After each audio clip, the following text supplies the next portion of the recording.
Welcome to the Personal CFO. Today we're going to be talking about recent Social Security news that came out where they're projecting the increase or the cost of living adjustment rider to be around 3%. Now, last year was closer to 9%, so the increase in Social Security for 2024 is going to be about a third of what it was last year. And in this video, we're going to talk about why has it gone down so much, and then we're going to give some long-term perspective for investors on how to think about Social Security increases moving forward. Okay, so let's get started.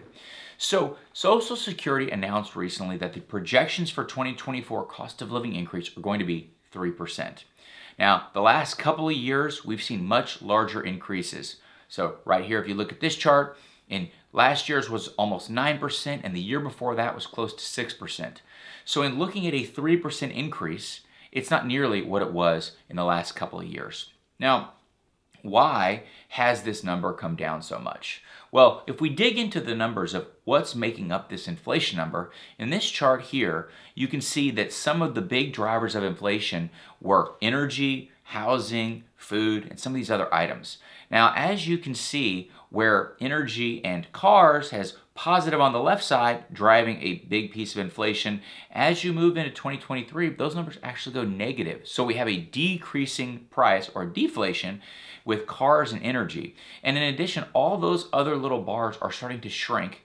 Even a little bit makes a big difference when you add them all up. And so if you go back about a year, you can see that inflation number was 8-9%, and some of these are starting to go up less, and then even others are starting to decrease in price. So when you add all that up together, you go from that close to 9% all the way down to a 3% number.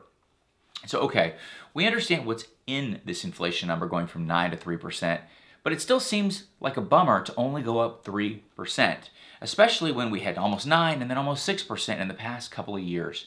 Well, I want to give us some context and go back more than a couple of years, because many times we have what's called recency bias, which means we look at information that we've just gotten, in this case the past couple of years, and then that seems to be the most relevant information.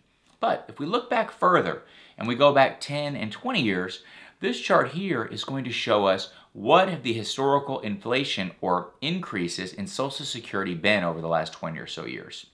And as you can see, outside of a couple of bumps, a couple of spikes, the last 2 years were a bit of an anomaly. And really, 3% is going to be more the norm than what we've seen recently, because inflation is typically going to be quite a bit lower than what we've seen recently.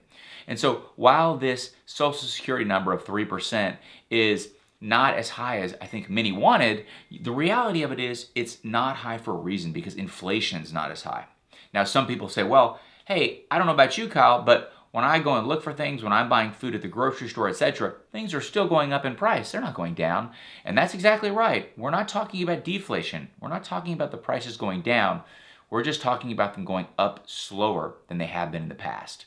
And so we can talk more about inflation and deflation in a different video, but looking at that 3% number with Social Security, while it's not what we've seen in the past, it is more in line with history.